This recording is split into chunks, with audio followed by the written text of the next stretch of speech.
కొద్ది నిమిషాలు దేవుని వాక్యాన్ని మనం నేర్చుకున్నామండి.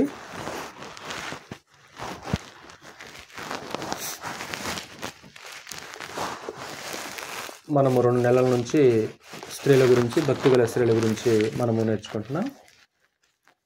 మగ్దలేనే మరియా జీవితం గురించి మనం నేర్చుకున్నాము. రెండోది పోయిన వారంలో బేతనియా మరియ గురించి మనం నేర్చుకున్నాం. ఈరోజు ఆవిడ సహోదరి అయిన మార్త గురించి కొద్ది నిమిషాలు నేర్చుకుందాం. బేతనియా మార్త జీవితం నుంచి పాఠాలు అని నేర్చుకుందాం.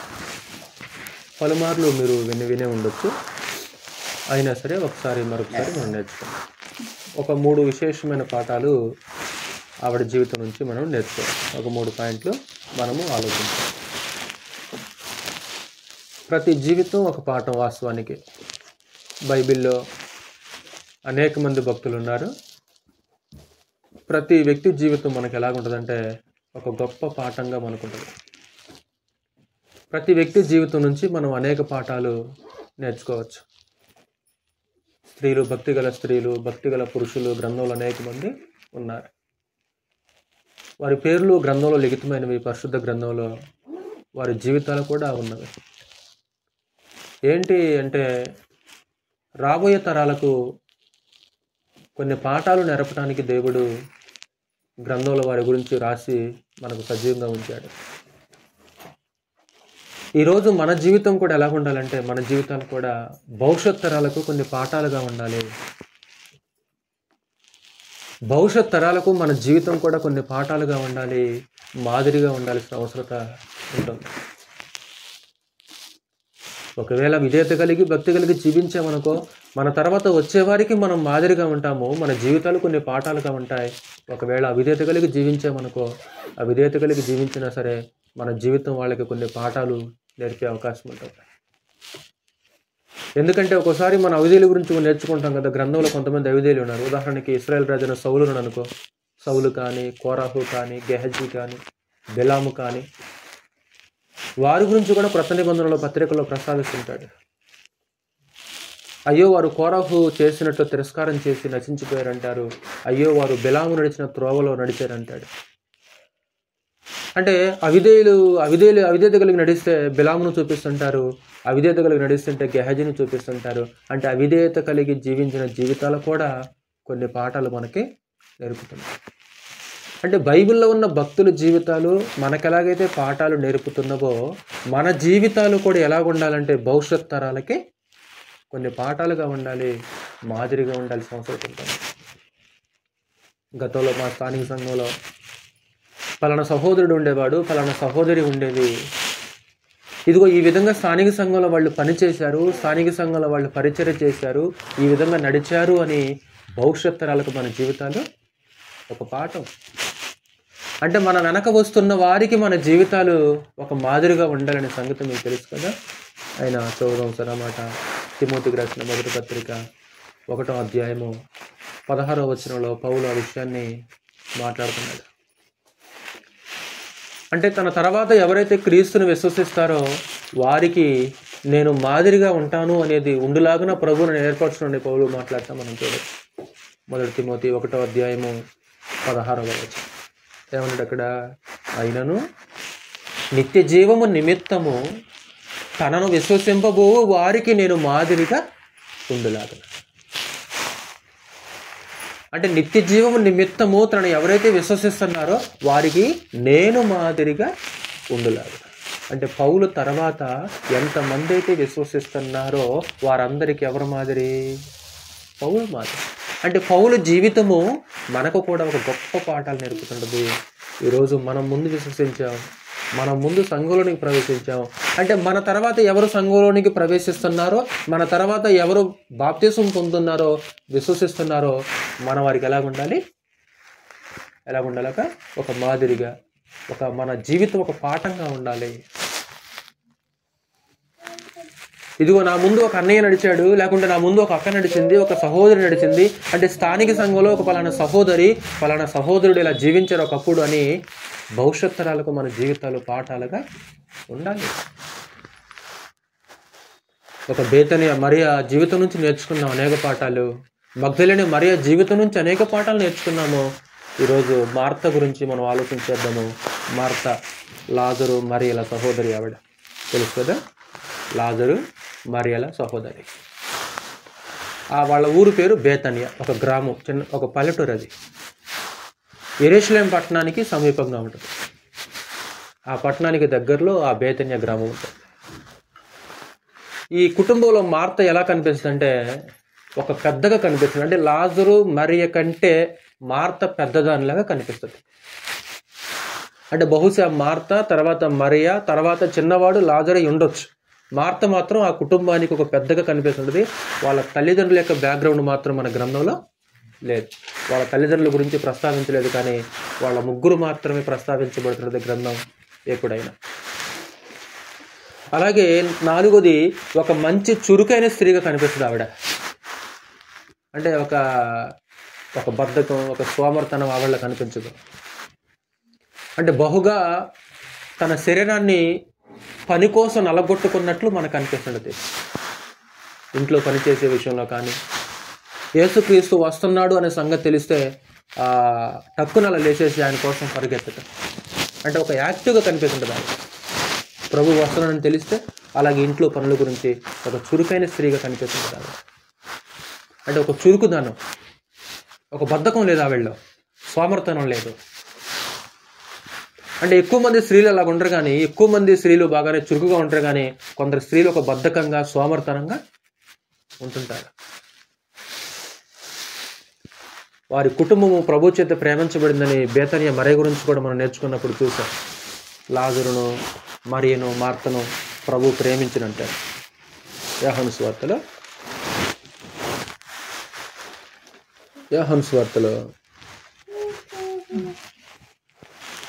11వ అధ్యాయము 3వ వచనంలో ఆ విషయం మనకి కనిపిస్తుంది. యోహాను సువార్త 11వ అధ్యాయము 3వ వచనంలో, అతని అక్క చెల్లెండ్రు, ప్రభువా, ఇదిగో నీవు ప్రేమించువాడు రోగి అయి ఉన్నాడని ఆయన యొద్దకు వర్తమానము పంపిరి. అంటే ప్రభు చేత ప్రేమించబడిన కుటుంబం. ఆ కుటుంబానికి ప్రభుకి మధ్య చాలా దగ్గర సంబంధం ఉంది. చాలా సన్నిహిత సంబంధము, ఒక ఆత్మ సంబంధమైన సహవాసము ప్రభువుకి ఆ కుటుంబానికి ఉంది. అంటే ప్రభు జీవించిన కాలంలో ఆ కుటుంబంతో చాలా సన్నిహితంగా దగ్గరగా ఉన్నట్లు మనకి కనిపిస్తుంది. అంటే యెరూషలేం పట్టణం ఎప్పుడు వచ్చినా సరే ప్రభు యేసు ఆ కుటుంబానికి వెళ్తాడు. ఆ కుటుంబానికి వెళ్లకుండా ప్రభు యెరూషలేం పట్టణం వెళ్ళేవాడు కాదు. నెంబర్ 1, ఆవిడ జీవితం నుంచి మనం నేర్చుకున్న ఒక గొప్ప పాఠం ఏంటంటే, నెంబర్ 1, ఆవిడ ఏం చేసిందంటే ప్రభువును చేర్చుకుంది. లూకా సువార్త 10వ అధ్యాయం. లూకా సువార్త 10వ అధ్యాయం. ఎప్పుడు ప్రభు వచ్చినా సరే ఆ ఊరికి మార్త ఏం చేసేదంటే ప్రభుని యేసుని చేర్చుకునేది. 10వ అధ్యాయము 38వ వచనం. 10:38. అంతటా వారు ప్రయాణమై పోవుచుండగా ఆయన ఒక గ్రామంలో ప్రవేశించెను. మార్త అను ఒక స్త్రీ ఆయనను తన ఎంట చేర్చుకొనెను. అంటే మార్త పెద్దది అని మనం ఎలా చెప్పగలమంటే ఆవిడ చేసే పనులను బట్టి, ఆవిడ యాక్టివిటీస్ని బట్టి, ఇదిగో ఇక్కడున్న సందర్భాన్ని బట్టి ఆ కుటుంబానికి ఎవరు పెద్దగా ఉన్నారు? మార్త. అంటే ఎప్పుడైతే ప్రభువు యేసు బేతనియ గ్రామంలోనికి ప్రవేశించాడో మార్త అను ఒక స్త్రీ ఆయనను తన ఎంట చేర్చుకుంది. అంటే యేసుక్రీస్తు వారు ఆ ఊరు ఎప్పుడు వచ్చినా సరే ఆ ఇంట్లోకి వచ్చేసాడు, ఇల్లు చేర్చుకునేది. అంటే మార్త ఇల్లు ప్రభువుని చేర్చుకునే ఇల్లు. అంటే ఇల్లు కేవలం మనం నివసించడానికి మాత్రమే కాకుండా ప్రభువుని చేర్చుకునే ఇల్లు ఉండాలి. మన ఇల్లు కూడా మార్తలాగా. ఇప్పుడు ఈరోజు యేసుప్రభు వస్తే చేర్చుకో మనం యేసుప్రభు వచ్చేయండి ఎక్కబడి తెచ్చుకుంటాం. అంటే ఈరోజు ఇల్లులు అనేవి కేవలం మన నివాసానికి, మనం ఉండటానికి మాత్రమే కాకుండా ప్రభువుకి ఆశ్రయం ఇచ్చే ఇల్లులాగా ఉండాలి. ప్రభు వచ్చేసి ఖచ్చితంగా మనం చేర్చుకుంటాము. ఒకవేళ ఈరోజు ప్రభుని యేసు దేహంలో లేడు, కానీ ఈరోజు పరిశుద్ధులను చేర్చుకుంటే ఎవరిని చేర్చుకున్నట్లు అని చెప్పింది బైబిల్? ప్రభువుని చేర్చుకున్నట్లే. యోహాను సువార్త 13వ అధ్యాయం. యోహాను సువార్త 13వ అధ్యాయము 20వ వచనం. యోహాను సువార్త 13వ అధ్యాయము 20వ వచనం. నేనెవరిని పంపుదునో వాణ్ణి చేర్చుకొనువాడు నన్ను చేర్చుకొనువాడగును, నన్ను చేర్చుకొనువాడు నన్ను పంపిన వారిని చేర్చుకొనువాడగునని మీతో నిశ్చయముగా చెప్పుచున్నానని వారితో అనెను. నేనెవరిని పంపుదునో వాణ్ణి చేర్చుకొనువాడు నన్ను చేర్చుకొనువాడగును. అంటే ప్రభు ఎవరినో పంపుతాడంట. అంటే ప్రభు ఎవరిని పంపుతాడో వారిని చేర్చుకుంటే ఎవరిని చేర్చుకుంటాక ప్రభుని చేర్చుకున్నట్లే. ప్రభు ఎవరిని పంపుతాడక? ఇప్పుడు ప్రభు శరీరం లేడు కదా. ఇప్పుడు నిజంగా ప్రభు శరీరంలో ఉంటే ఖచ్చితంగా మనం చేర్చుకుంటాం, ఎగబడి ప్రభుని చేర్చుకుంటాం. ఆనాడు మార్త ఇల్లు ప్రభుకి ఆశ్రయం ఇచ్చింది. ఈరోజు మన ఇల్లు కూడా ఎలా ఉండాలి? ప్రభుకి ఆశ్రయం ఇచ్చే ఇల్లు అయి ఉండాలి. ప్రభు దేహంలో లేడు కదా. మరి ప్రభువును చేర్చుకోవాలంటే మనం ఏం చేయాలి? ప్రభువును చేర్చుకోవాలంటే మనం ఏం చేయాలంటే ప్రభు అని యేసు ఎవరిని పంపుతాడో వారిని మనం చేర్చుకున్నాం అనుకో. ఎవరిని చేర్చుకున్నట్లు అంటే ప్రభుని చేర్చుకున్నట్లే. నెక్స్ట్ మాట ఏమన్నాడు మరలా? నన్ను పంపిన వారిని చేర్చుకునేవాడగును. అంటే ప్రభు అని యేసుని భూలోకానికి పంపిన ఒక తండ్రి ఉన్నాడు. ప్రభువుని చేర్చుకుంటే ఆటోమేటిక్గా పరలోక తండ్రిని, అంటే మన ఇల్లు దేవునికి ఆశ్రయం ఇచ్చినట్లే, దేవుని చేర్చుకున్నట్లు. ప్రభు అనేసి ఎవరిని పంపుతాడు? మత్తయి సువార్త 25వ అధ్యాయంలో కూడా మీకు తెలిసిన మాటే కదా. మత్తయి సువార్త 25వ అధ్యాయం. ప్రభు ఎవరిని పంపుతారంటే సువార్తను మోసుకుంటూ ఎవరైతే వస్తారో, సువార్తను మోసుకుంటూ వచ్చేవాళ్ళు ప్రభు పంపిన వాళ్ళు. సువార్త ప్రకటించుకుంటూ నీ ఇంటికి వస్తారు కదా, వాళ్ళు ఎవరు పంపిన వాళ్ళు? వాళ్ళు ప్రభు పంపిన వాళ్ళు. అలాగే రెండోది, పరదేశులను చేర్చుకుంటే ఎవరిని చేర్చుకున్నట్లు అన్నాడు తెలుసు కదా. ఉపమానంలో మీకు కుడివైపున గొర్రెలని ఎడవైపున మేకలని ఏమన్నాడు ప్రభు? నేను పరదేశినై ఇంటిని మీరు నన్ను చేర్చుకుంటురి. పరదేశి అంటే పరదేశుడు అంటే వేరే ప్రాంతానికి సంబంధించిన వాళ్ళు, వేరే దేశానికి సంబంధించిన వాళ్ళు ఎక్కడి నుంచో వస్తారు. ప్రభు ఏమంటున్నాడు అక్కడ? నేను పరదేశిగా ఉన్నాను, నేను పరదేశిగా ఉంటే మీరేం చేశారు? నన్ను చేర్చుకున్నారు. అప్పుడు వాళ్ళకి అర్థం కాక మేము ఎప్పుడు తెచ్చుకున్నాం నిన్ను మేము ఎప్పుడు తెచ్చుకున్నాం ప్రభు అని అడిగారు వాళ్ళు. అప్పుడు ప్రభు ఏమన్నాడమ్మా? 10వ అధ్యాయము 25వ అధ్యాయము 35వ వచనం. నేను ఆకలి గొంటిని మీరు నాకు భోజనం పెట్టితిరి, దప్పిగొంటిని నాకు దాహం ఇచ్చితిరి, పరదేశినై ఉంటిని నన్ను చేర్చుకుంటారు. పరదేశినై ఇంటిని నన్ను చేర్చుకుంటారు. ఎప్పుడు చేసాం ఇదంతా? వాళ్ళకి అర్థం కాల. 39వ వచనం 25:39లో ఎప్పుడు రోగివై ఉండుటి అయినను చెరసాలలో ఉండుటి అయినను చూచి నీ యొద్దకు వచ్చితమని ఆయన అడిగితరు. అందుకు రాజు, మిక్కిలి అల్పులైన ఈ నా సహోదరులలో ఒకనికి మీరు చేసితిరి గనుక నాకు చేసితిరని నిశ్చయముగా మీతో చెప్పుచున్నాను. అంటే అల్పులైన సహోదరులు ఉన్నారు కదా, అల్పులైన సహోదరులకు చేశారు కాబట్టి మీరు నాకు చేసినట్లే. అంటే సహోదరులకు చేసామనుకో పున్నమక్క, ఎవరికి చేసినట్లంట? ప్రభుకు చేసినట్లంట. కాబట్టి ఎప్పుడు చేసాం ప్రభు మీకు ఇదంతా అని వాళ్ళకి ఆశ్చర్యపోతున్నారు. ప్రభు ఏమంటే ఇదిగో అల్పులైన నా సహోదరులకు మీరు చేశారు కాబట్టి నాకు చేసినట్లు. కాబట్టి నేను ఎవరిని పంపుదునో వారిని చేర్చుకునేవాడు నన్ను చేర్చుకునేవాడు అగును. అంటే ఒక మార్త జీవితం నుంచి మనం ఏం పాఠం నేర్చుకోవచ్చు అంటారా? ఎవరన్నా పరిశుద్ధులు మన ఇంటికి వచ్చేస్తే, లేకుంటే సువార్తను మోసుకుంటూ మన ఊరు వచ్చేస్తే వారిని చేర్చుకుంటే మనం కూడా ప్రభువుని చేర్చుకోవాలి. యోహాను రాసిన 3వ పత్రికలో కూడా 3వ పత్రికలో మనకి గాయు అనే వ్యక్తి కనిపిస్తున్నాడు కదా. ఈయన ఏం చేశాడో తెలుసా?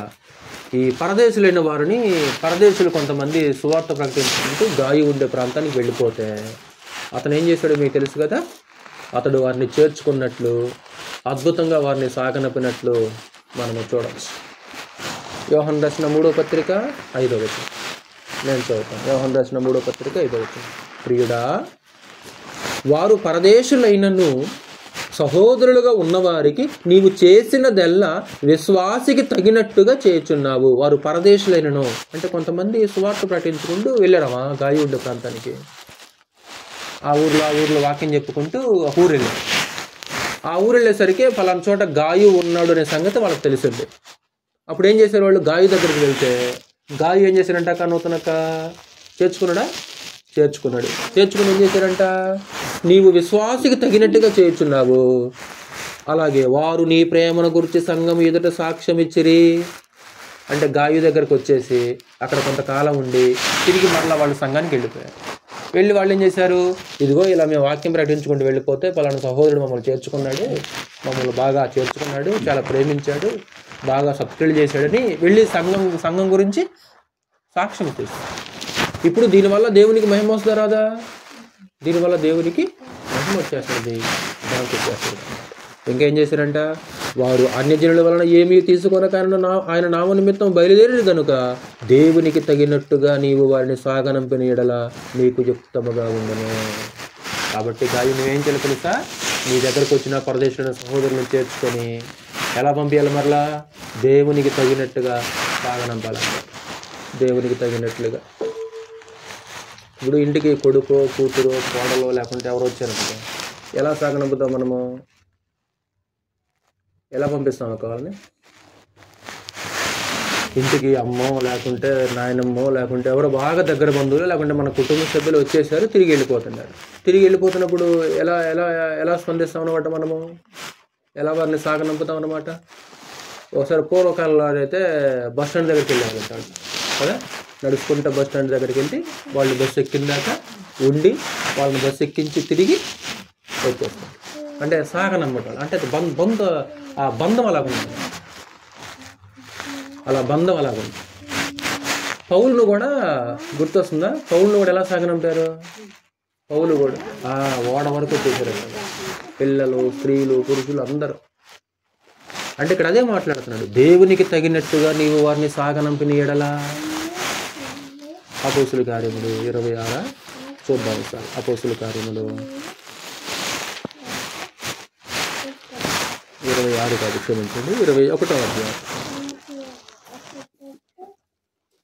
21వ అధ్యాయము తూరులోకి వచ్చారు. తూరులో సహోదరులు అనుకుంటున్నాను. అపోస్తుల కార్యములు 21వ అధ్యాయము 3 నిమిషం నేను చదువుతాను. కుప్రాకు ఎదురుగా వచ్చి దాన్ని ఎడమ తట్టున విడిచి సిరియా వైపుగా వెళ్ళి తూరులో దిగుతుంది. అక్కడ ఓడవల సరుకు దిగుమతి చేయవలసి ఉండను. గతంలో తూరు గురించి నేర్చుకున్నాం కదమ్మా, గుర్తుందా? ఇక్కడ చెప్పాను, తూరు గురించి చెప్పాను నేను. తూరు పాత నిబంధనలో ఒక తూరు ఉండేది, దేవుడు దాన్ని నాశనం చేశాడు. తర్వాత చూడు ఇక్కడ తూరు కట్టబడింది, తర్వాత అక్కడ సంఘం కూడా ఉంది. అక్కడ 4 వచ్చి మేము అక్కడ ఉన్న శిష్యులను కనుగొని 7 దినములు అక్కడ ఉంటిమి. వారు నీవు యెరూషలేములో కాలు పెట్టవద్దని ఆత్మ ద్వారా పౌలుతో చెప్పారు. నువ్వు యెరూషలేము పట్టణం వెళ్ళమాకు, నీకు శ్రమ వస్తుందని చెప్పేసి. అయినా పౌలు ఇన్లా. ఆ దినములు గడిపిన తర్వాత ప్రయాణమైపోతుండగా భార్యలతోనూ పిల్లలతోనూ వారందరూ మమ్మును పట్టణము వెలపలి వరకు సాగనంపవచ్చిరి. వారును మేమును సముద్ర తీరమున మోకాళ్ళుని ప్రార్థన చేసి ఒకరి యొద్ద ఒకరము సెలవు పుచ్చుకుంటుమి. అంతటా మేము ఓడ ఎక్కితిమి. వారు తమ తమ ఎండ్లకు తిరిగి కోడలు వచ్చేసింది, లేకుంటే కూతురు వచ్చేసింది ఇంటికి అత్తగారి నుంచి. అంతే సాగనంపుతాం కదా, బస్ స్టాండ్ తీసుకెళ్ళి లేకుంటే రైల్వే స్టేషన్ తీసుకెళ్ళి ఖైదీలు దాకా ఉంటాం కదా. ఆ అమ్మాయి ఏమో ఎల్లు నేను పోతానంటది. ఏమంటే మనం ఏం చేస్తాము? లేదు ఖైదీలు దాకా ఉంటానంట. అంటే ఆ బంధత్వం, బంధం అది. ఏ బంధం అది? రక్త బంధం. ఇదే బంధం అది క్రీస్తు యేసు యొక్క రక్త బంధం. అంటే అలాంటి ఒక ప్రేమ ఆత్మ సంబంధమైన వాతావరణం అనేది క్రీస్తు యేసులో నుండి మనం కలిగి ఉండాల్సిన అవసరత ఉంటుంది వీళ్ళారా. కాబట్టి ఆవిడలో నేర్చుకున్న ఒక విశేషమైన గొప్ప పాఠం ఏంటంటారా? ఆవిడ మార్తా ప్రభు అని యేసుని చేర్చుకున్నామా. ఎప్పుడు వచ్చినా సరే ప్రభుకి షెల్టర్ ఇచ్చేది ఆవిడ. అంత విసుక్కునేది కాదు అసలు ఏమాత్రం కూడా. ఇప్పుడు ప్రభు ఒక్కడే వస్తాడా? ప్రభు అంటే ఎవరైనా ఉంటారు? ఇంకా సింగిల్గా వస్తాడు. ఆయన ఏమన్నా ఒంటరిగా? అపోస్తులు ఉంటారు కదా, అపోస్తులే ఉంటారా? ఇంకా కొంతమంది ఉండొచ్చు అంటావా? ఉంటారు ఇంకా. అంటే అపోస్తులు లెక్కేసుకున్నాం అనుకో, సుమారు 13 మంది ప్రభుతో కలిపి. ఇప్పుడు 13 మందికి ఆ ఇల్లు ఏం చేస్తానమాట? షెల్టర్ ఇచ్చేస్తాడు. ఇప్పుడు ఓకనే వచ్చిన తర్వాత మరి ఓకనే ఉంటారా? ఉండదు. మరి వాళ్ళకి పరిచయం చేయాలి కదా, మరి వాళ్ళకి భోజనం పెట్టాలి కదా. మరి ప్రభుకు ఒక్కడికైనా భోజనము కాదు. ప్రభు అంటే ఎంతమంది వస్తే అంతమందికి భోజనం. యోహాను సువార్తలోకి వెళ్తాం. నెంబర్ 2 గొప్ప విశ్వాసాన్ని కనపరుచున్నారు. ఒక గొప్ప విశ్వాసాన్ని కనపరిచింది. ఒకటి ప్రభువును చేర్చుకుందని రాసుకోండి. రెండోది గొప్ప విశ్వాసమును కనపరిచింది. ఏంటా విశ్వాసము? ఈ మార్తా మరి అయితే ఒక తమ్ముడు ఉన్నాడట, అతని పేరు లాజరు. అతనికి రోగం వచ్చింది. ఆ రోగము మరణకరమైంది, చచ్చిపోయాడు ఆ మనిషి చనిపోయాడు, ప్రాణం పోయింది. ఇప్పుడు రోగస్తుడిగా ఉన్నప్పుడే వీళ్ళు ప్రభు దగ్గరికి సమాచారం పంపించారు కదా, నీ స్నేహితుడు నువ్వు ప్రేమించే లాజరు రోగస్తుడు అయినాడు, ప్రభు కొంచెం రా అన్నారు. ఆలస్యమైంది ప్రభు రావడం ఆలస్యమయ్యేసరికి వచ్చేసరికి ఆ లాజరు చచ్చిపోయాడు, సమాధిలో కూడా పెట్టేశాడు. అప్పుడు తర్వాత సమాధిలో పెట్టిన తర్వాత ప్రభు వచ్చేసాడు. అప్పుడు ఆవిడ ఒక మాట ఉంటుంది, 17వ అధ్యాయం, క్షమించండి 11వ అధ్యాయం 17వ వచనం. యోహాను సువార్త 11వ అధ్యాయం 17వ వచనం. యేసు వచ్చి అది వరకే అతడు 4 దినములు సమాధిలో ఉండని తెలుసుకునెను. బేతనియ యెరూషలేమునకు సమీపమై ఉండెను, దానికి ఇంచుమించు కోసెడు దూరం, అంటే దగ్గర. గనుక యూదులు అనేకులు వారి సహోదరుని గూర్చి మార్తను మరియను ఓదార్చుటకే వారి యొద్దకు వచ్చి ఉండరి. 20వ వచనం. మార్త యేసు వచ్చుచున్నాడని విని ఆయనను ఎదుర్కొన వెళ్ళను గాని మరియ ఇంటిలో కూర్చుండి ఉండెను. అంటే వస్తున్న సంగతి తెలిసింది, ఈవిడ ఇంట్లో నుంచి పరిగెత్తి ప్రభువుకి ఎదురుగా వెళ్ళిపోయింది. ఏమంటుంది ఆవిడ మార్త 21వ వచనం. మార్త యేసుతో, ప్రభువా నీవిక్కడ ఉండిన ఎడల నా సహోదరుడు చావకుండను. ప్రభువా నువ్వు కనుక ఇక్కడ ఉన్నావనుకో నా సహోదరుడు చచ్చిపోకుండా ఉన్నాడు. అంటే ప్రభు ఉంటే ఖచ్చితంగా బ్రతికేవాడు అనే ఒక విశ్వాసం ఆవిడలో, ఆ నమ్మకం కనపడుతుంది ఆవిడలో. అంటే నువ్వు ఉంటే ఖచ్చితంగా బ్రతికేవాడు, నువ్వు ఉంటే ఖచ్చితంగా బ్రతుకుతాడు. నీవిక్కడ ఉండిన ఎడల అంటే నువ్వు మాతో ఉండిన ఎడల, ప్రభువా నువ్వు మాతో ఉంటే మా సహోదరుడు బ్రతికుండేవాడే.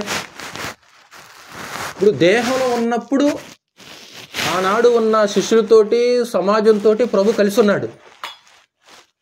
నా మాట జాగ్రత్తగా ఆలోచించండి. దేహంలో ఉన్నప్పుడు ప్రభునేసు దేహంలో నివసించేటప్పుడు ఆ శిష్యులతోటి అలాగే ఆనాడు సమాజంతో కలిసి ఉన్నాడు. ఈరోజు ప్రభునేసు దేహంలో లేకపోయినా సరే యేసుక్రీస్తు వారు విశ్వాసులతోటే ఉంటాడు. మత్తయి సువార్త 28వ అధ్యాయం. మత్తయి సువార్త 28వ అధ్యాయం.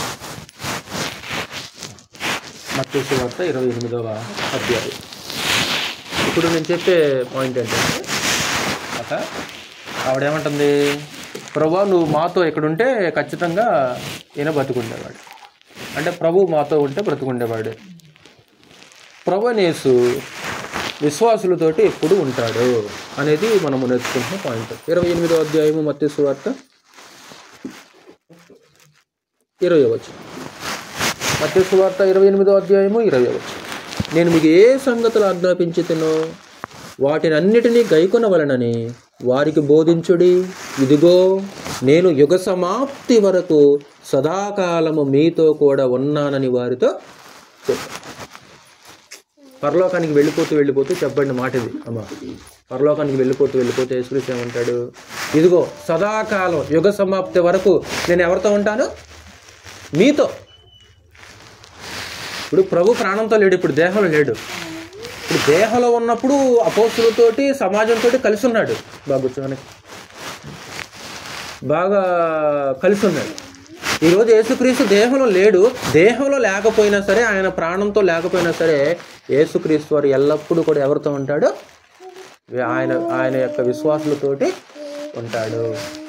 ఆయన వాగ్దానం చేశాడు, ఇదిగో సదాకాలం నేను మీతో కూడా ఉన్నా. అంటే మనతో ఎవరుంటారు, ప్రభు నేస్తుంటాడు మనతో. ఎవరైతే ఆయన ఆజ్ఞలు గైకొంటారో, ఎవరైతే ఆయన అధికారానికి లోబడతారో వారితోటి ప్రభు ఉంటాడు. ఎంతగా అంటే, ఇదిగో నా ప్రక్కన ఈ అమ్మాయి ఉంది కదా, లేకపోతే నా ప్రక్కన ఇంకేమైనా మనిషి ఉన్నాడా, నా ప్రక్కన ఒక మనిషి ఉన్నట్లు యేసుక్రీస్తు వారు మన ప్రక్కన ఉంటాడు. పౌలు దగ్గర మాట్లాడింది, ప్రభు నా ప్రక్క నిలిచి నన్ను బలపరిచెను. కేవలం పౌలుతోటే ఉంటాడా? చదువుదాం. తిమోతికి రాసిన 2వ పత్రిక. మీరు యోహాను సువార్త 11వ అధ్యాయము అంతే ఉంచుకోండి, మరలా వచ్చేద్దాం అక్కడికి. తిమోతికి రాసిన 2వ పత్రిక 4వ అధ్యాయము 17వ వచనంలో ఆవిడకున్న ఒక కోరిక ఏంటంటే, నువ్వు ఉంటే నా తమ్ముడు బ్రతికేవాడే ప్రభువా, నువ్వు ఉంటే నా సహోదరుడు బ్రతికేవాడే. ప్రభువైన యేసు విశ్వాసులతోటి ఎప్పుడు ఉంటాడు? 4వ అధ్యాయం 17వ వచనం. అయితే నా ద్వారా సువార్త పూర్ణముగా ప్రకటింపబడు నిమిత్తమును అన్యజనులందరూ దాన్ని విను నిమిత్తమును ప్రభువు నా ప్రక్క నిలిచి నన్ను బలపరచెను. ప్రభువు నా ప్రక్క నిలిచి, ఆ రోజు నీ పక్కన ఎవరైనా ఉన్నారా? నువ్వు అక్కడే ఉన్నావా? ఏదన్నా విషయం మాట్లాడడానికి ఏదైనా సమస్య వచ్చేసింది అనుకో, ఆ రోజు నువ్వు అక్కడే ఉన్నావా? నీ పక్కన ఎవరు ఉన్నారా? అంటే నా పక్కన పలానా అన్నయ్య ఉన్నాడు. ఈరోజు మన పక్కన ఎవరుంటారు? ఇప్పుడు వాగ్దానం నమ్మితే మనము ఆయన వాగ్దానం చేశాడు మత్తయి సువార్త 8:8 వాస్తవానికి, సదాకాలం నేను మీతో కూడా ఉన్నాను. విశ్వాసులు ఎక్కడుంటే అక్కడ ప్రభువుని యేసు ఉంటాడు. ఆవిడ కనపరిచిన ఒక విశ్వాసం ఏంటి? సువార్తలోకి వెళ్దాం. యోహాను సువార్త 11వ అధ్యాయం. యోహాను సువార్త 11వ అధ్యాయము 21వ వచనం. మార్తా యేసుతో, ప్రభువా నీవు ఇక్కడ ఉండిన ఎడల నా సహోదరుడు చావకుండాను. మరలా ఒక గొప్ప విశ్వాసంతో కూడిన ఒక మాట మాట్లాడింది ఆవిడ. మరలా ఏమన్నది? 22వ వచనం. ఇప్పుడైనను నీవు దేవుణ్ణి ఏమడిగినను దేవుడు నీకు అనుగ్రహించునని ఎరుగుదున నేను. ఓకే, అయినా నష్టం లేదు. ఒకవేళ నువ్వు ఇప్పుడు దేవుడి కనుక మనం చేసామనుకో, ఖచ్చితంగా దేవుడు నువ్వు ఏది అడిగితే దేవుడు నీకు ఇస్తాడు. అది నాకు తెలుసు ప్రభువా అంటే ఒక నమ్మకం, ఒక విశ్వాసం కనిపిస్తుంది ఆ మాటల్లో. సరే నువ్వు ఉంటే మేలు జరిగేదే, కానీ నువ్వు లేవు కదా.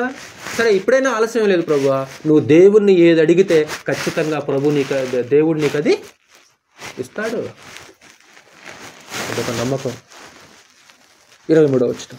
యేసు నీ సహోదరుడు మరలా లేచునని ఆమెతో చెప్పగా, మార్తతో మార్తకి ప్రభుకి డిస్కషన్ ఇక్కడ. నీ సహోదరుడు మరలా లేస్తుంది. అప్పుడు ఆవిడేమన్నది? మార్త ఆయనతో, అంత్యదినమున పునరుద్ధానమందు లేచునని ఎరుగుదున నేను. అంటే ఆవిడలో ఒక నమ్మకం ఏంటంటే భవిష్యత్ పునరుద్ధానం గురించి మాట్లాడుతుంది ఆవిడ. అంత్యదినము, లాస్ట్ డే అంటాడు ఇంగ్లీష్లో. అంటే భవిష్యత్తులో మృతులు తిరిగి లేచే ఒక రోజు ఉంది, ఆ రోజు లేచిన సంగతి నాకు తెలుసు ప్రభు అంటుంది ఆవిడ. ప్రభు అన్నదేమో అప్పుడు కాదు, ఇప్పుడు లేస్తాడు ఖచ్చితంగా అంటున్నాడు. ఆవిడేమనుకుంటుంది? ఇప్పుడు కాదు, అప్పుడు లేస్తున్న సంగతి నాకు కూడా తెలుసు అంటుంది ఆవిడ. అంటే ఏం విశ్వసించింది ఆవిడ? పునరుద్ధానం ఉంది అనే విశ్వాసం ఆవిడలో ఉందా? ఎందుకే ఉంది కాబట్టి ఆ మాట ఉంది. అంత్యదినమున పునరుద్ధానమందు లేచునని ఎరుగుదున నేను. అంటే మృతుల పునరుద్ధానం ఉంది అనే ఒక విశ్వాసం, ఒక నమ్మకం ఆవిడలో కనపడుతుంది. పునరుద్ధానాన్ని విశ్వసించింది. పునరుద్ధానాన్ని విశ్వసించడం కూడా చాలా ప్రాముఖ్యం కదా. పునరుద్ధానాన్ని విశ్వసిస్తే ఎలాగుంటాం మనం వాస్తవానికి? ఇప్పుడు పునరుద్ధానం విశ్వసించలేదనుకో మనుషులు ఎలాగుంటారు? ఇంతే ఉంచుకోండి. కొరింథీయులకు రాసిన 1వ పత్రిక 15వ అధ్యాయం.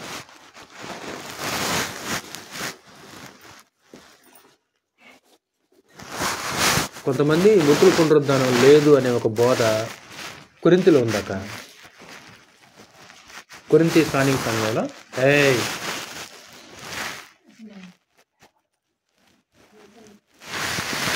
కొరింథీ స్థానిక సంఘంలో ఉన్న ఒక అబద్ధ బోధ ఏంటంటే మృతుల పునరుద్ధానం లేదు. అప్పుడు పౌలు దాన్ని దిద్దటానికి 15వ అధ్యాయం మాట్లాడాడు. 1 కొరింథీ పత్రిక 15వ అధ్యాయము 29వ వచనం. ఇట్లు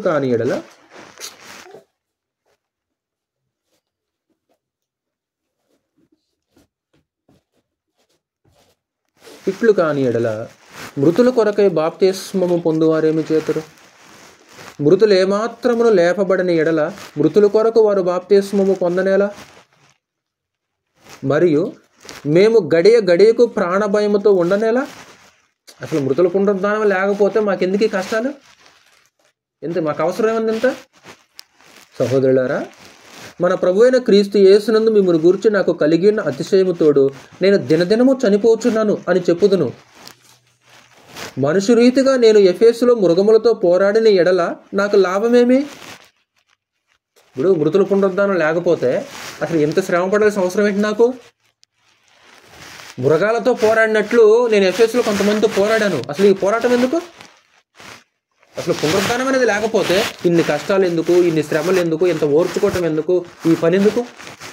అప్పుడు నెక్స్ట్ ఏమంటాడు ఆయన, మృతులు లేపబడని ఎడల రేపు చనిపోదుము గనుక తిందుము త్రాగుదుము. పునరుద్ధానమే లేదనుకో, ఇక తినొచ్చు, తాగొచ్చు, ఇష్టం వచ్చినట్టు జీవించవచ్చు, చచ్చిపోవచ్చు. అంటే పునరుద్ధానం లేకపోతే మనుషులు ఎలాగుంటారు? పునరుద్ధానాన్ని విశ్వసించకపోతే మనుషులు ఎలాగుంటారంటే ఈ లోక సంబంధమైన జీవన శైలి కలిగి ఉంటారు. తింటమో త్రాగటం, ఏమి తిందుమో, ఏమి త్రాగుదమో, ఏమి ధరించుకుందామో. ఒకవేళ పునరుద్ధానాన్ని విశ్వసించామనుకో జీవితాలు వేరుగా ఉంటాయి వాస్తవానికి.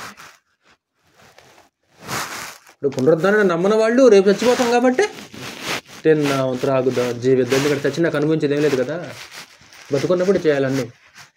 అది పునరుద్ధానం లేని వాళ్ళ జీవనశైలి, పునరుద్ధానం ఉన్న వాళ్ళ జీవనశైలి అది వేరుగా ఉంటుంది. కాబట్టి రెండో పాయింట్ మనం ఏం ఆలోచిస్తున్నాము, ఆవిడ గొప్ప విశ్వాసాన్ని కనపరుస్తుంది. ఎక్కడ? ఒకటి, పునరుద్ధానాన్ని ఆవిడ విశ్వసించింది. చదువుతాను మరలా 24 వచ్చిన యోహాను సువార్తలకు వెళ్ళండి 11:24. మార్త ఆయనతో, అంత్యదినమున పునరుద్ధానమందు లేచునని ఎరుగుదును నేను. అందుకు యేసు, పునరుద్ధానమును జీవమును నేనే, నా యందు విశ్వాసముంచువాడు చనిపోయినను బ్రతుకును, బ్రతికి నా యందు విశ్వాసముంచు ప్రతివాడు ఎన్నటికి చనిపోడు. ఈ మాట నమ్ముచున్నావా అని ఆమె అడిగిన. ఆమె, అవును ప్రభువా, నీవు లోకమునకు రావలసిన దేవుని కుమారుడు అయిన క్రీస్తు అని నమ్ముచున్నానని ఆయనతో చెప్పాను. ఒక 2 గొప్ప విశ్వాసాలు. ఒకటి, పునరుద్ధానం విశ్వసించింది. 2, యేసు దేవుని కుమారుడైన క్రీస్తు. అంటే దేహంలో ఉన్నప్పుడు యేసు దేవుని కుమారుడైన క్రీస్తు అని విశ్వసించే వాళ్ళు అతి కొద్ది మంది. అందులో అపోస్తులు కొంతమంది. యూద సమాజం అయితే విశ్వసించలేదు వాస్తవానికి. అలాగే సమర స్త్రీ కూడా విశ్వసించింది. యేసే క్రీస్తు అనే సంగతి సమర స్త్రీ కూడా విశ్వసించింది. యేసు దేవుని కుమారుడని ఒక విశ్వాసం ఏ వాళ్ళు కూడా కనిపిస్తుంది. 28 వచ్చింది. ఆమె ఈ మాట చెప్పి వెళ్ళి, బోధకుడు వచ్చి నిన్ను పిలుచుచున్నాడని తన సహోదరి అయిన మరియను రహస్యముగా పిలిచెను. ఆమె విని త్వరగా లేచి ఆయన ఎద్దకు వచ్చాను. యేసు ఇంకను ఆ గ్రామంలోనికి రాక మార్త ఆయన్ను కలుసుకున్న చోటనే. ఎప్పుడైతే యేసుక్రీస్తు వస్తున్న సమాచారం వినబడిందో ఆవిడేం చేసింది? పరిగెత్తుకుంటూ ఆయనని ఎదుర్కొంది. ఒకటి, ప్రభుని ఆవిడ ఎదురు తెచ్చుకుంది. రెండోది, ఒక గొప్ప విశ్వాసాన్ని, ఒక నమ్మకాన్ని ఆవిడ ప్రదర్శిస్తుంది. సమస్య వచ్చేస్తుంది, కష్టం వచ్చేస్తుంది. కాబట్టి కష్టం రాంగలోనే ఆ సమాచారాన్ని ఇప్పుడు ఎవరి దగ్గర పంపించింది? ఆవిడ ప్రభు దగ్గర పంపించింది. అంతే కదా. 11వ అధ్యాయంలో ఎన్నో వచ్చిన ఇందాక మనం చదివాం కదా, మరలా 3వ వచనం చదివి 11వ అధ్యాయము 3వ వచనం. అతని అక్కా చెల్లెండ్రు అంటే లాజరు యొక్క అక్కా చెల్లెండ్రు. క్షమించండి. అయితే మార్త పెద్దదై ఉంటుంది, 2వవాడు లాజరు అయి ఉంటాడు, 3 ఆవిడ మరి అయి ఉంటుంది. అంటే అక్క చెల్లెండ్రు అన్నమాట. అంటే లాజరుకు అక్క, లాజరుకి చెల్లెలు. మార్త ఏమో లాజరుకి అక్క అయి ఉండొచ్చు, మరి ఏమో లాజరుకి చెల్లెలై ఉండొచ్చు. అని ముగ్గురు తోడబుట్టినాడు. అక్క చెల్లెండ్రు, ప్రభువా, ఇదిగో నీవు ప్రేమించువాడు రోగి ఉన్నాడని ఆయన యొద్దకు వర్తమానము పంపిరి. అంటే సమస్య రంగంలోనే మనం ఆవిడ ప్రభువుని ఆశ్రయించినట్లు మనం చూడవచ్చు, ప్రభు దగ్గరికి వెళ్ళినట్లు మనం చూడవచ్చు. నెంబర్ 3, పరిచర్యకు ప్రాధాన్యత ఇచ్చింది. పరిచర్యకు, లేకుంటే బ్రాకెట్లో ఉపచారం అని కూడా రాసుకోవచ్చు. పరిచర్యకు లేదా ఉపచారమునకు ప్రాధాన్యత ఇచ్చేసి విసుక్కునేది కాదు. చెప్పాను కదా ఇందాక, ప్రభు ఒక్కడే వస్తాడు ఇంటికి ఒక్కడే కాదు వచ్చేది. ఆయనతో పాటు 12 మంది అపోస్తులు ఉంటారు. తర్వాత ఇంకొక వాక్యం వినడానికి ఎవరు వస్తారో తెలియదు. ఎందుకంటే ఇప్పుడు ఆ ఇంట్లోకి వచ్చాడంటే చుట్టుపక్కల ఇంటికి తెలుస్తుంది కదా, ఎంతమంది వచ్చేస్తాడో మనకు తెలియదు. ఎంతమంది వచ్చినా సరే విసుక్కోకుండా గొప్పగా వారికి ఆవిడ ఏం చేస్తుందో తెలుసా? పరిచర్య, ఉపచారం చేస్తుంది. అంటే వాళ్ళకి భోజన విషయంలో కానీ ఏదైనా చేసే విషయంలో కానీ ఆవిడే ముందున్నట్లు మనం చూడవచ్చు. 12వ అధ్యాయము 1వ. కాబట్టి యేసు తాను మృతులలో నుండి లేపిన లాజరు ఉన్న బేతనియకు పస్కా పండుగకు 6 దినములు ముందుగా వచ్చాను. అంటే ఇంకా 6 రోజులు పస్కా పండుగ జరుగుద్దనంగా ప్రభు ఇంటికి వచ్చేసి, పండుగ ఇంకా 6 రోజులు ఉంటాయి, సుమారు 1 వారం. అక్కడ వారు ఆయనకు విందు చేసిరి. మార్త ఉపచారము చేసెను, లాజరు ఆయనతో కూడా భోజనమునకు కూర్చున్న వారిలో ఒకడు. ఏం చేసిందంట? మార్త అక్కడ ఆయనకి వారు అక్కడ విందు చేసిరి. మార్త ఉపచారము చేసింది. అంటే ఒక పొరపాటు కనిపిస్తుంది ఆవిడ, ఒక చిన్న లోపం కనిపిస్తుంది, ఒక చిన్న లోపం ఆవిడ కనిపిస్తుంది. కానీ అది కూడా అవసరమే. ఏది అవసరము? వచ్చిన వారికి పరిచర్య చేయటం కూడా అవసరమే, వచ్చిన వారికి ఉపచారం చేయటం కూడా అవసరమే. కాకపోతే ఒక చిన్న లోపం ఏంటంటే ఆవిడలో, అంటే వాక్యం మీద మనసు పెట్టకుండా ఆ పరిచర్య మీద ఆవిడ మనసు పెట్టింది. ఇప్పుడు పూర్తిగా ఆవిడని త్రోసేయడానికి ఛాన్స్ లేదు. ఇప్పుడు మరి ఏం చేస్తుంది? చిన్నది కదా, చెల్లెలు కదా ఆవిడ, ఇద్దరికంటే చిన్నది కాబట్టి ఆవిడ ఏం చేస్తుంది? ప్రభు దగ్గర కూర్చుంది. ప్రభు దగ్గర కూర్చుంది. ఇప్పుడు ఇంట్లో పనంతా ఎవరు చేస్తున్నారు? ఆవిడ చేస్తుంది. కాబట్టి అది తక్కువ అనడానికి ఛాన్స్ లేదు. కానీ ఒక చిన్న లోపం ఏంటంటే ఆ భౌతికమైన దానికంటే ఆత్మ సంబంధమైంది చాలా ప్రాముఖ్యం. ఎందుకంటే ప్రభు నేసు కూడా వెతకమన్నదే కదా. మొదట ఏం వెతకమన్నాడు? ఆత్మ సంబంధమైనవా, శరీర సంబంధమైనవా? ఆత్మ సంబంధమైన రాజ్యము నీతిని వెతకండి, తర్వాత అవన్నీ మీకు అనుగ్రహించి. ఒకవేళ అలా కాలేదనుకో, ఒకవేళ వచ్చేసరికి ఇంటి పని ఏం చేయాలి? చేసుకొని రెడీగానే ఉండాలి. ఇప్పుడు వచ్చిన తర్వాత పాటలు పాడుతుంటే ఒకసారి మనం కూడా అంతే కదా, కుటుంబ ప్రార్థనలు పెట్టుకున్నాం అనుకో, సంఘం అంతా వచ్చిన తర్వాత కొన్ని పనులు చేస్తుంటాం. అలా చేయకూడదు. పేతురు వచ్చేసరికి కొన్నేళ్ళ కుటుంబం ఎలాగుంది తెలుసు కదా మీకు. బంధువులని, కుటుంబం, ముఖ్య స్నేహితులని అందరిని పిలిచి రెడీగా ఉన్నాడు. ఆయన రావటం ఆలస్యం. అంటే ఒకవేళ కుటుంబ ప్రార్థన పెట్టినా సరే, బైబిల్ క్లాస్ పెట్టినా సరే ఎలాగ ఉండాలంటే, ఒకవేళ ఎవరైనా విజిటర్స్ వార్తలు పిలిపించామనుకో, ఇప్పుడు ఆయన వచ్చేసరికి సంఘం అంతా ఏం చేయాలి? రెడీగా ఉండాలి కదా. ఆయన వచ్చేసరికి సంఘం అంతా రెడీగా ఉండాలి. పేతురు వచ్చేసరికి ఆ కుటుంబం ఎలాగైతే రెడీగా ఉందో అలాగే మన ఇంట్లో కుటుంబ ప్రార్థన పెట్టుకున్నాం అనుకో, సంఘం వచ్చేసరికి మనం ఏం చేయాలా? రెడీగా అలా ప్రిపరేషన్ జరగాలి. అలా ఆవిడేం చేసిందంటే ఆ పనిలో పడిపోయింది. ఉపచారం చేసింది. 2వ వచనం చదివాం కదా. మార్త ఉపచారము చేసెను, లాజరు ఆయనతో కూడా భోజనమునకు కూర్చున్న వారిలో ఒకడు. ఇప్పుడు తమ్ముడు కూడా అక్కడనే కూర్చున్నాడు, చెల్లెలు కూడా ఆడనే కూర్చుంది. మరి అక్కడ కూర్చున్నాడు. ఇప్పుడు లాజరు ఇప్పుడు సహకరించేది ఎవరు మరి? ఇప్పుడు ఆవిడక్కడే ప్రయాసపడుతుంది ఇప్పుడు ఇంట్లో. అప్పుడు అది కింద మరియా ఉంది నెక్స్ట్. అప్పుడు మరియా మిక్కిలి విలువగల అచ్చ జటమాంసి అత్తరు ఒక సేరుడర ఎత్తి తీసుకొని యేసు పాదములకు పూసి తన తల వెంట్రుకలతో ఆయన పాదములు తుడిచెను. ఇల్లు ఆ అత్తర వాసనతో నిండెను. అందరూ కూర్చున్నాడు. ప్రభుతో పాటు వచ్చిన వాళ్ళందరూ, తమ్ముడు అక్కడే ఉన్నాడు, అలాగే మరియ కూడా అక్కడే ఉన్నాడు. ఉపచారం చేసేది ఎవరు ఇప్పుడు? మార్త. అంటే ఉపచారానికి, పరిచర్యకి ఆవిడ ప్రాధాన్యత ఇచ్చినట్లు మనకి కనిపిస్తుంది. ఈరోజు మనం కూడా అది చేయాలని తెలుసు కదా మీకు. తెలిసిన లేఖనాలే అయినా చదువుదాం ఒకసారి. పేతురు రాసిన మొదటి పత్రిక 4వ అధ్యాయం. స్త్రీయే కదా మరి చేసేది, అది స్త్రీయే కదా. కాబట్టి కుటుంబానికి ఎవరన్నా ప్రభు అనేసి వచ్చాడనుకో, కుటుంబానికి మన ఇంట్లోనికి ప్రభు వచ్చాడనుకో, లేకుంటే ప్రభువుకు సంబంధించిన వ్యక్తులు మన ఇంటికి వచ్చేసారనుకో, ఇంట్లో ఉన్న స్త్రీ ఏం చేయాలి? ఒక పరిచర్య చేయాలి, ఒక ఉపచారం వారికి చేయాలి.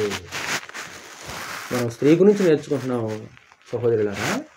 కాబట్టి ఆవిడ ఏం చేసింది? ప్రభువుని యేసుని ఇంట్లోనికి నెంబర్ 1 చేర్చుకుంది. 2 విశ్వాసాన్ని కనపరిచిందా? స్త్రీలైనా బలహీన ఘటంగా ఉందా ఏమన్నా ఆవిడ? బలహీనమైన ఘటన ఏమి లేదు. గొప్ప విశ్వాసాన్ని కనపరిచింది. నువ్వు వింటే మేలు జరుగుద్ది.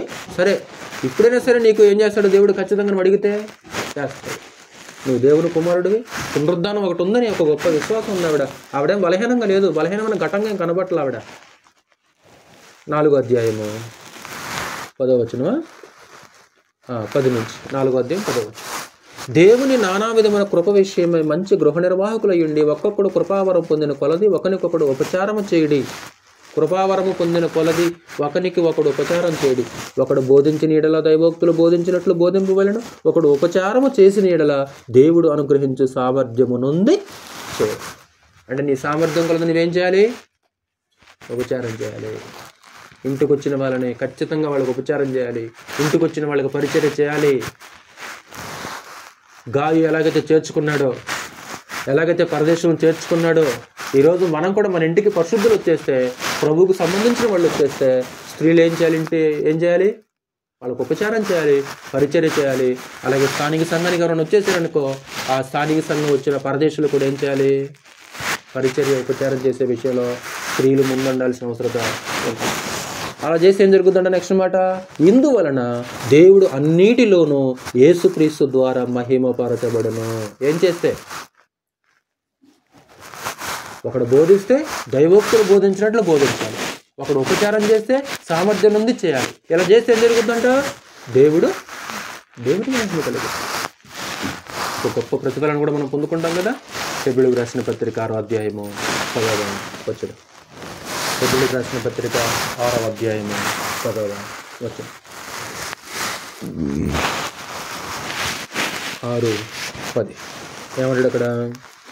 మీరు చేసిన కార్యమును మీరు పరిశుద్ధులకు ఉపచారము చేసి ఇంకనూ ఉపచారము చేయుచునుట చేత తన నామమును బట్టి చూపిన ప్రేమను మరచుటకు దేవుడు అన్యాయస్తుడు.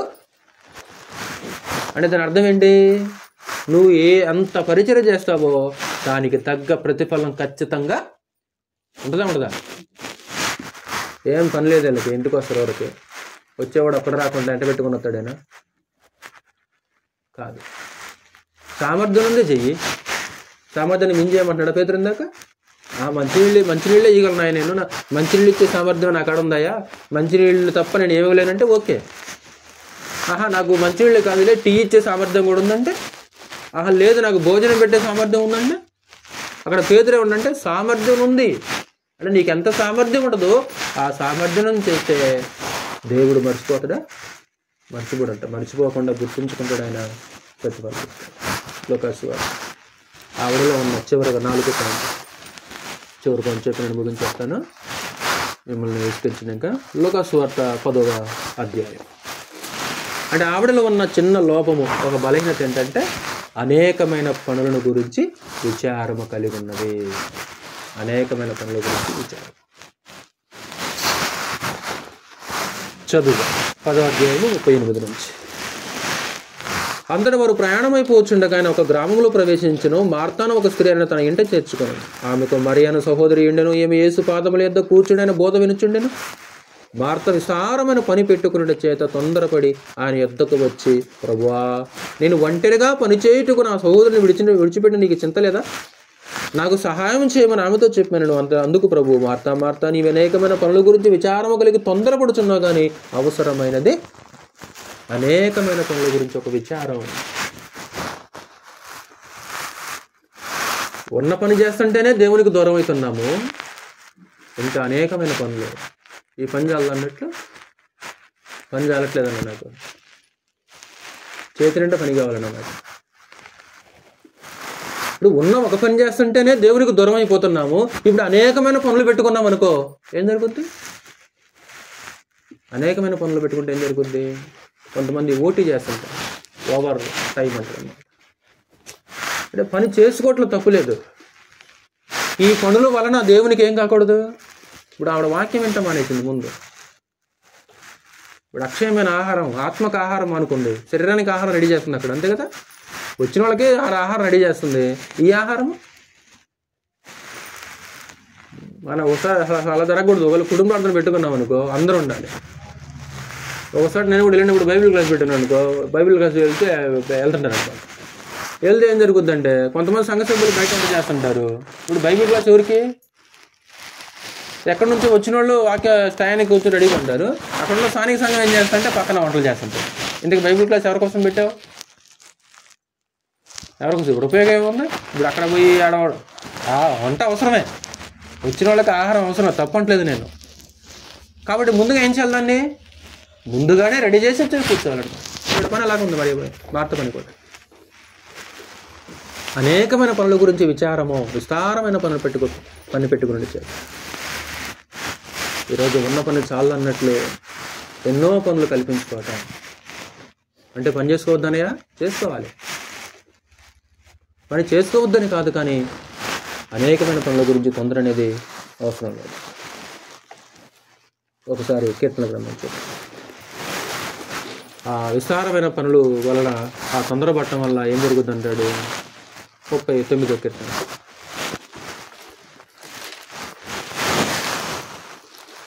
39వ కీర్తన, దేవునికి దూరమై నువ్వు విస్తారమైన పనుల చేత తొందరపడటం వల్ల నీకు ఎలాంటి ఉపయోగం లేదంటాడు దావీదు. 39వ కీర్తన, మనుషులు ఒట్టి నీడ వంటి వారే తిరుగులాడుదురు, వారు తొందరపడుట గాలికే కదా, వారు ధనము కూర్చుకొందురు గాని అది ఎవనికి చేజిక్కున వారికి తెలియదు. వారు తొందరపడుట గాలికే కదా. ఎందుకు? 5వ వచనం చూడండి, లేకుంటే 4వ వచనం. యెహోవా నా అంతం ఎట్లుండనిది, నా దినముల ప్రమాణం ఎంతనిది నాకు తెలుపుము, నా ఆయువు ఎంత అల్పమైనది నేను తెలుసుకొని కోరుచున్నాను.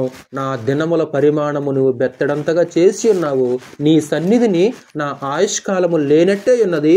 ఎంత స్థిరుడైనను ప్రతి వాడును కేవలము ఒట్టి ఊపిరి వలె. అల్పమైన కాలం ఇది. ఇప్పుడు ఇంత అల్పమైన కాలానికి మోయలేని పనులు ఎందుకు?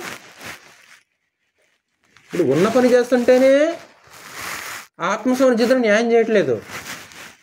ఆత్మ సంబంధమైన జీవితానికి న్యాయం చేసేటట్లయితే నువ్వు ఎన్ని పనులు పెట్టుకో, నీ ఇష్టం అది. ఇప్పుడు ఈ పనుల వలన ఆత్మ సంబంధమైన జీవితానికి న్యాయం జరగకపోతే ఈ పని ఏం చేయాలి? మరి ఈ పని ఏం చేయాలి? అంతకుముందు ప్రార్థన చేసుకునేవాడిని అన్న, అంతకుముందు బైబిల్ చదివేవాడిని అన్న, ఎప్పుడైతే ఈ ఫ్యాక్టరీలోనికి డ్యూటీకి వెళ్ళిపోతున్నానో ఈ మధ్య సరిగ్గా బైబిల్ చదవట్లేదన్న. అంటే ఈ పని వలన ఏది నిర్లక్ష్యం అయిపోయింది? న్యాయం చేసే విధంగా మన ఆలోచనలు ఉండాలి. ఇప్పుడు మార్త చేస్తున్న పనే ఈరోజు మనం చేయట్లేదా కదా? ఎన్నిసార్లు మార్త గురించి నేర్చుకున్నా? అంటే ఏ పనికి ఆవిడ ప్రిఫరెన్స్ ఇస్తుంది? దేనికి ప్రిఫరెన్స్ ఇస్తుంది ఆవిడ? ఏ పనికి? ఆవిడ విచారం అంతా కూడా, ఆవిడ ఆలోచనలు అంతా కూడా ఏ పని మీద ఉంది? ఆవిడ ఆలోచనలు, ఆవిడ విచారం అంతా కూడా భౌతికమైన పని మీదనే తప్ప అరే ప్రభు వచ్చాడు కదా 4 మాటలు విందామని లేదు. ఈరోజు మన ఫోకస్ కూడా ఎక్కువగా దేని మీద ఉంది? 43వ కీర్తన. 43వ కీర్తన, తొందరపడకుండా దేవుని మీద నిరీక్షణ ఉంచు అని మాట్లాడుతుంటాడు. 5వ వచనం, ఆ ప్రాణమా నీవేళ కృంగి ఉన్నావు, నాలో నీవేళ తొందరపడుచున్నావు, దేవుని యందు నిరీక్షణ ఉంచుము, ఆయన నా రక్షణకర్త, నా దేవుడు, ఏకనూ నేను ఆయనను స్తుతించును. ఎందుకు తొందర? ఎందుకు? ఆ పని ఈ పని, అటు ఉరుకులు పరుగులు. దేవుడు ఆయుష్కాలం ఇస్తే, దేవుడు సమయం ఇస్తే, దేవుడిచ్చిన సమయాన్ని తిరిగి కొద్దిగా కూడా దేవునికి సమయాన్ని వెచ్చించలేని పనిలో మనం బిజీ అయిపోతే, దేవుని పనుల కంటే వాక్యం వినుడి కంటే మనకి ఏది ప్రాముఖ్యమైంది?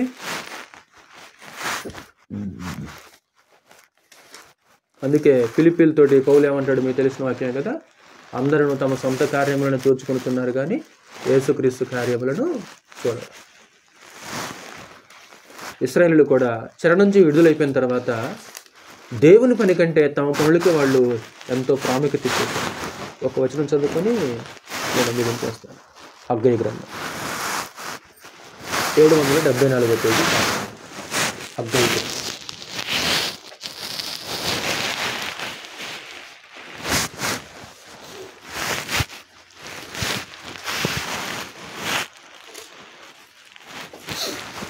1వ అధ్యాయము 2వ వచనం. హగ్గై గ్రంథం 1వ అధ్యాయం 2వ వచనం. ప్రజల ఆలోచనలు ఎలాగున్నాయి? సమయం ఇంకా రాలేదు, యెహోవా మందిరమును కట్టించుటకు సమయం ఇంకా రాలేదని ఈ జనులు చెప్పుచున్నారే. ఏంటంటారా ప్రజల ఆలోచన? అంటే టైం ఉందిలే, యెహోవా మందిరాన్ని కట్టించడానికి టైం ఉందిలే పోదాంలయ్యా, ఏందా అంత పరుగులు పెడుతున్నా? ఇప్పుడు నన్న బైబిల్ క్లాస్ కలాగా మీరు అన్నర్లే, టైం ఉందిలే, ఎందుకు అడవుడు చేస్తావు? వీళ్ళు కూడా ఏమనుకుంటారంటాక, సమయం ఇంకా రాలా, టైం ఉంది, ఇంకా మందిరం కట్టే టైం ఉంది. మరి ఈ గ్యాప్లో వీళ్ళు ఏం చేస్తున్నారు? మరి అందుకు యెహోవాకు ప్రత్యక్షమై ప్రవక్త హగ్గై ద్వారా సెలవిచ్చింది ఏమనగా, ఈ మందిరము పాడై ఉండగా మీరు సరంబి వేసిన ఎండ్లలో నివసించుటకి ఇది సమయమా? అంటే మందిరాన్ని కట్టడం పక్కన పెట్టారు, వాళ్ళకి మాత్రం ఒక సరంబి వేసిన ఇండ్లు, గొప్ప గొప్ప ఇళ్ళు కట్టించుకుంటున్నారు. అంటే దేవుని మందిరపు పని కంటే తమ ఇంటి పని వారికి ఎక్కువ. అంటే ఇంటి పని కంటే దేవుని మందిరపు పని పక్కన పెట్టేశారు వాళ్ళు. అప్పుడు దేవుడు ఏం చేస్తాడు అక్క మరి? అప్పుడు ఏం జరిగిందంట? 5వ వచనం. కాబట్టి సైన్యములకు అధిపతిగా యెహోవా సెలవిచ్చిందేమనగా మీ ప్రవర్తన గురించి ఆలోచించుకొనుడి. అంటే మీ ప్రవర్తన సరిగా లేదు, ఇది కరెక్ట్ కాదు. ఇది మీరు విస్తారముగా విత్తినను మీకు కొంచెమే పండెను. మీరు భోజనము చేయుచును ఆకలి తీరకయున్నది, పానము చేయుచును దాహము తీరకయున్నది, బట్టలు కప్పుకొనుచును చలియాగకున్నది. పనివారు కష్టము చేసి జీతము సంపాదించుకొనెను, జీతము చినిగిపోయిన సంచిలో వేసినట్టుగా ఉన్నది. ఏం కారణం? ఎందుకు ఇలా జరుగుతుంది? ఎందుకు ఇలా జరుగుతుంది? తింటున్నావు, ఆకలి తీరట్లా. త్రాగుతున్నావు, దాహం తీరట్లా. సంపాదించినా నిలబట్ల. విస్తారంగా విత్తాం, పంట చేతికి వచ్చేసరికి కొద్ది 100 బస్తాలు పండుద్ది అనుకున్నానండి, 50 బస్తాలు పండిందండి. ఏంటి కారణం? ఏంటి? వాళ్ళు ఊహించింది ఒకటి, వాళ్ళు జరిగేది ఒకటి. ఏంటి కారణం? చెప్తాడు దేవుడు. కాగా సైన్యములకు యెహోవా సెలవిచ్చిందేమనగా మీ ప్రవర్తన గురించి ఆలోచించుకొనుడి. అంటే వెంటనే ఇప్పుడు దృష్టి ఎక్కడికి వెళ్ళిపోవాలి? నా ప్రవర్తన ఎలాగుంది? ఎందుకు ఇలా జరిగింది? అంటే ఇలా జరిగిందంటే నా ప్రవర్తనలో ఏదో నేను గాడి తప్పుతున్నాను. వెంటనే అది గుర్తొస్తుందా? అప్పుడు నెక్స్ట్, పర్వతములెక్కి మ్రాను తీసుకొని వచ్చి మీరు ఈ మందిరమును కట్టించినలా దాని యందు సంతోషించండి, గణపరచుకుందని యెహోవా సెలవిచ్చుచున్నాడు. విస్తారముగా కావాలని మీరు ఎదురు చూచితిరి కానీ కొంచెముగా పండెను. మీరు దాన్ని ఇంటికి తేగా నేను దాన్ని చెదరగొట్టి తిని ఎందుచేతనని యెహోవా అడుగుచున్నాడు. నా మందిరము పాడై ఉండగా మీరందరూ మీ మీ ఇండ్లు కట్టుకొనుటకు త్వరపరుట చేతనే కదా. అది చివరిలో చెప్పాడు. కానీ ఎందుకు ఇలా జరిగిందంటే, నా మందిరం పాడైంది, మీరు మీ ఇల్లు కట్టించుకుంటున్నారు. అంటే దేవుని పని కంటే వాళ్ళ పనికి ప్రాముఖ్యత ఇచ్చింది. అలాగే మార్తలో ఉన్న కూడా ఒక చిన్న బలహీనత, ఒక చిన్న లోపం ఏంటంటే, అలాగనే అసలు విశ్వాసం లేని స్త్రీగా మనం వాడిని తీసి పక్కన పెట్టలేం. వాస్తవానికి ఆ భోజనం, ఆ పని కూడా, ఇంటి పని కూడా ఎవరి కోసం? వచ్చిన వాళ్ళ కోసం రెడీ చేస్తుంది. కాకపోతే ఆ ప్రిపరేషన్ సరిగా లేదు ఆవిడ ఆలోచన సరిగా లేదు, ఆ టైం టేబుల్ సరిగా లేదు ఆవిడ. అందువల్ల ప్రభుని వేసేమంటే ఖండించినట్టు మనం చూడవచ్చు. నేను ముగించేస్తున్నాను. 1, ఆవిడ జీవితం నుంచి 4 పాయింట్లు మనం నేర్చుకుందాం. నెంబర్ 1, ఆవిడేం చేసింది? ప్రభువుని చేర్చుకుంది. ఇంటికి పెద్ద ఆవిడే కదా, ఇంటికి పెద్ద ఆవిడే కాబట్టి ఆ ఊరు వచ్చినప్పుడల్లా యేసుక్రీస్తుని ఆవిడ చేర్చుకునేది. ఈరోజు మనం కూడా ప్రభువుని చేర్చుకోవాలి. ఈరోజు ప్రభు దేహంలో ఉన్నాడా? లేడు. ప్రభు ఎవరిని పంపుతాడు? వారిని చేర్చుకుంటే ప్రభువుని చేర్చుకుంటా అన్నాడు. తర్వాత నేను పరదేశిన ఏంటిని మీరు నన్ను చేర్చుకుంటాను. ఎప్పుడు ప్రభు అంటే ఇది నా సహోదరులు మీరు చేశారు కదా అంటాడు. 2 గొప్ప విశ్వాసాన్ని కనపరిచింది ఆవిడ. నువ్వు ఉంటే చావకుండా ఉంటాడు, సరే అయినా సరే దేవుడు నువ్వు అడిగినా సరే ఇప్పుడు ఇస్తాడు. పునరుద్ధానం నమ్మింది కదా, పునరుద్ధానం, భవిష్యత్తులో పునరుద్ధానం ఉంది అని ఒక నమ్మకం ఆవిడ ఉంది. అలాగే 2వది యేసు దేవుని కుమారుడని ఒక విశ్వాసం. అలాగే 3వది పరిచర్యకు లేదా ఉపచారానికి ఆవిడ ప్రాధాన్యత ఇచ్చింది. ఎంతోమంది వస్తారు ఇంటికి ప్రభుతో, అయినా ఏమాత్రం విసుక్కోకుండా ఆవిడేం చేసిందంటే వాళ్ళకి అడిగి చేసింది. లాజరు ఆడే కూర్చుంటాడు, మరి అక్కడే కూర్చుంటుంది, కానీ ఈవిడ ఒక్కతే ప్రయాసపడుతుంటుంది, ఏమాత్రం విసుగు లేదు. ఈరోజు మనం కూడా మన ఇంటికి వచ్చిన వాళ్ళకి పరిచర్య, ఉపచారము చేయాలి. ఎలా చేయాలి? సామర్థ్యము కొలది చేయాలి. ఆవిడలో ఉన్న చిన్న లోపం ఏంటి? 4వది అనేకమైన పనుల గురించి విచారము కలిగి, ఫోకస్ అంతా పని మీద ఉండాలి, దేని మీద.